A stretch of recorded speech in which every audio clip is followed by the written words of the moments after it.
Dit is de trieste ogenblik joert van het ikkerbouwbedrijf in Muntsjesiel. Allegear het gevolg van het neetwaar van juster.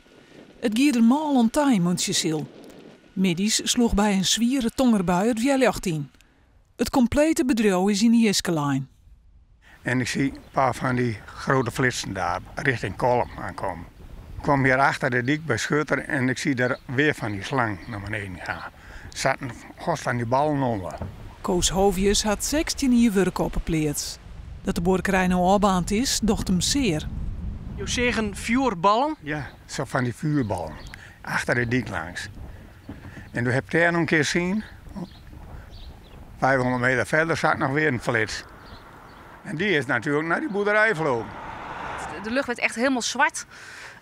Fikse onweer, echt bliksemschichten die echt recht naar beneden kwamen. Eén keer een keiharde knal. En ik dacht in eerste instantie dat hier een land ingeslagen was. We hebben hier wel vaker heftige onweer, omdat je natuurlijk redelijk aan de kust zit. Maar dit was wel echt heel extreem.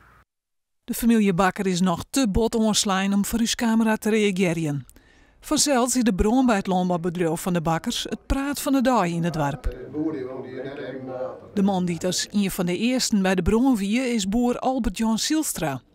Zielstra had geen vuurbal, maar het gierde nevens hem wel niet onta.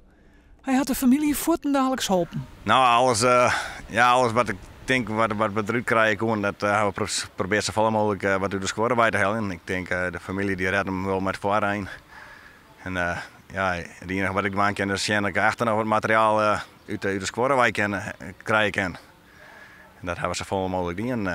En we binnen wel hechte gemeenschap en ik denk mij kwam dan moeten we ze helpen waar we kennen.